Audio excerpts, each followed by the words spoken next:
So as you've been learning about trigonometry this week, you've probably heard the saying SOHCAHTOA. So here's a little visual of SOHCAHTOA and what that represents. So first we learned that the sine is equal to the opposite side over the hypotenuse. Then we went over the cosine, which is equal to the adjacent side over the hypotenuse. So our last trigonomic ratio that we need to know is the tangent. So tangent is O over A, which you can probably put together. The tangent is the length of the leg opposite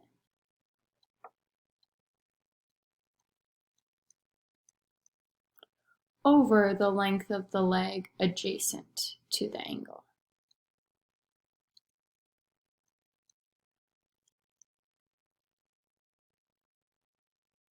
So here's a little visual of what that looks like in a right triangle. Again, the tangent is the opposite side over the adjacent side. So if we're looking at this angle here, tangent is going to be opposite over adjacent. So let's put that into practice. For angle A, so I know I'm doing my ratio based off of angle A. I'm going to circle that angle just to kind of remind myself where my starting point is. So the tangent of angle A is equal to the opposite side over the adjacent side. For the opposite side, it's already labeled here, but it's the one that's across from that angle, or the angle is opening up to the opposite side. So in this case, the opposite is side BC. Adjacent is next to the angle that's not the hypotenuse. So my adjacent side, again, is labeled right here, is side AC. So for this right triangle, the tangent of angle A is BC over AC.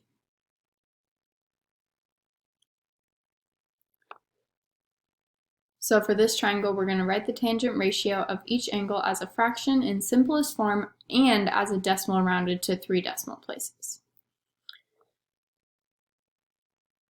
So first, we're looking at the tangent of angle A.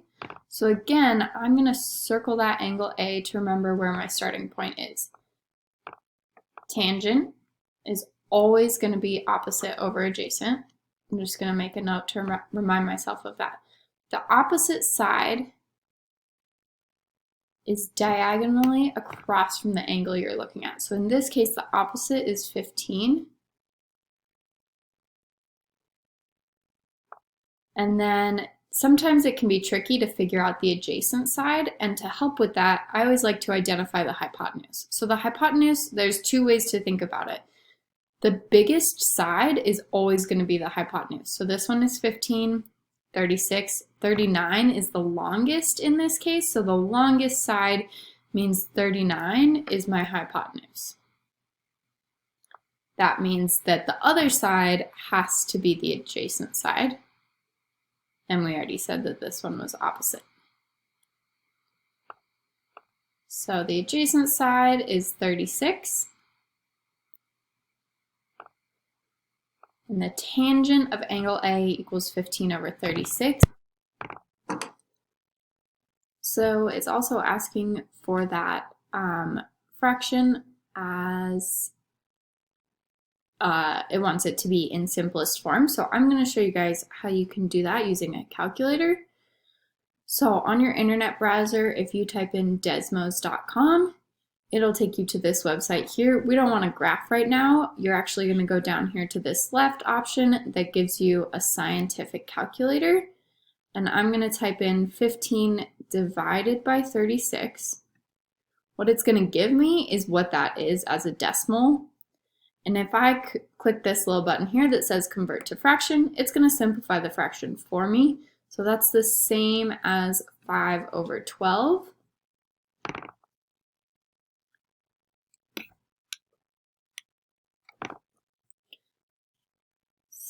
So in simplest form, this ratio is 5 over 12. I'm going to circle that one as my answer because we want the most simplified one. And it also wants a decimal rounded to 3 places. So if I go back to Desmos I'm going to unclick that fraction. It's 4.16 or 0.41. I'm going to round that up to a 7.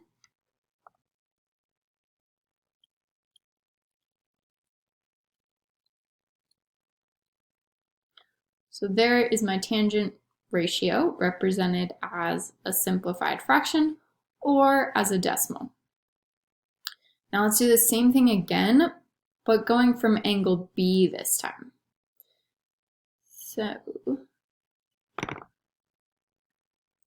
So I'm going to clear what I already have written on the triangle, and we're going to start over looking at angle B.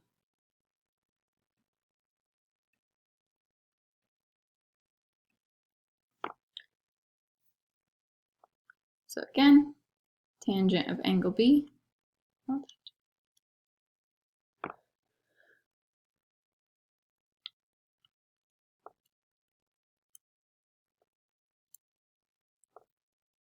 means I'm focusing on angle B. So let's label our sides again. So the one that's diagonally across from that angle is going to be the opposite.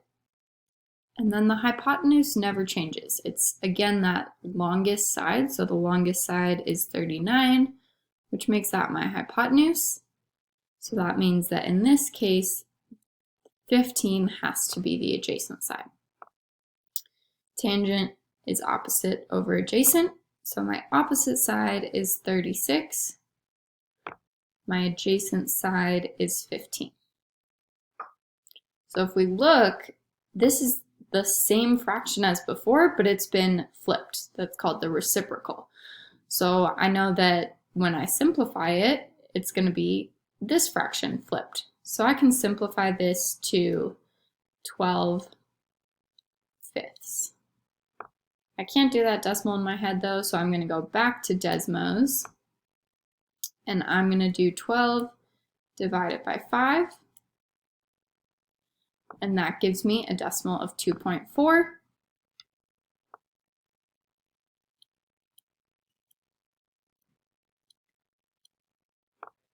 There's only one decimal place, so we don't need to list out 3 decimal places. If you wanted to put 2 zeros after that 4, it would not be incorrect. So there's 2 examples of finding the tangent ratio. We're going to practice a little bit more.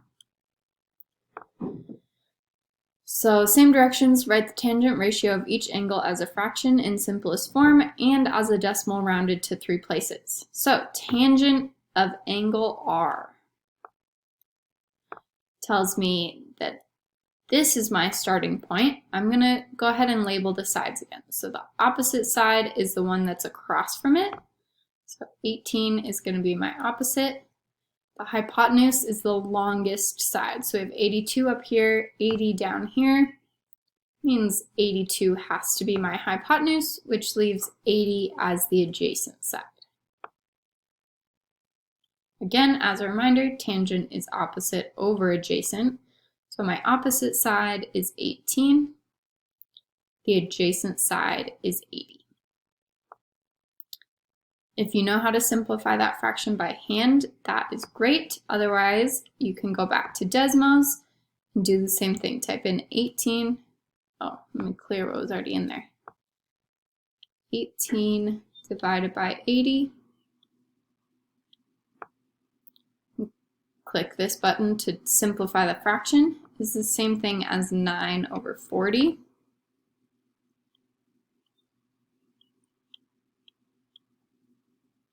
And then let's go back and see what the decimal place is. So it's 0.225.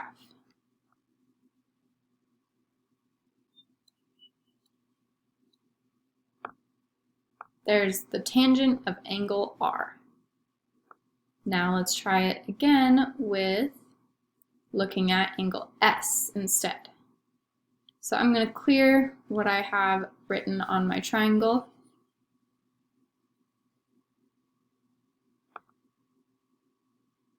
Because we're now going to focus on angle S. So the opposite side, the one that's across from it, in this case is 80. The hypotenuse is the longest side, so 82 is the longest in this case. and that makes 18 my adjacent side. So the opposite side is 80 over the adjacent side, which is 18. So just like that last example, the fraction is just flipped. So that means when we simplify it, this will just flip to 40 over 9. Let's find out what 40 over 9 is as a decimal by doing 40 divided by 9. 4.444 repeating.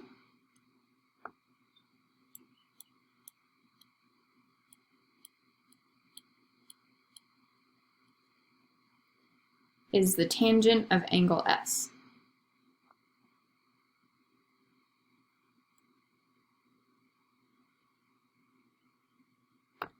I'm going to do one more example for you guys.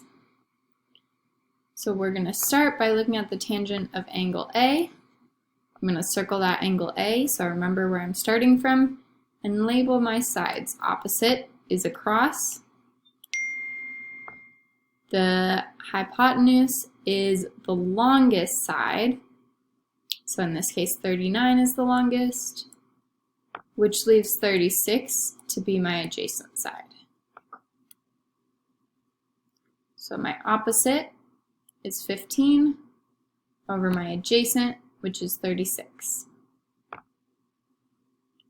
In Desmos, I can type in 15 divided by 36 and click this to simplify the fraction. Is going to give me 5 over 12.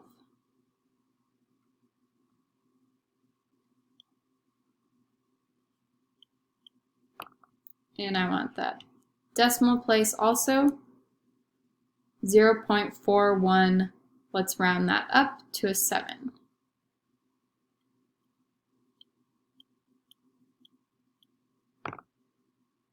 So there we got the tangent of angle A.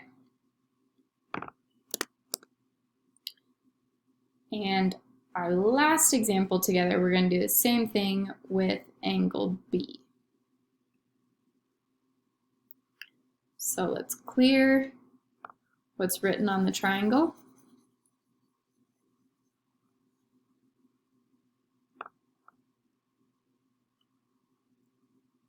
And make angle B where we're focusing. So opposite is going to be this side over here, 36. It's not showing up. Hypotenuse is always the longest side, and that means 15 is going to be the adjacent in this side, in this case. So my opposite side is 36 over 15. Just like the last two examples, this ratio here has just flipped. So simplified, that's going to be 12 over 5. And let's get the decimal. Is 2.4. Maybe I did that one before.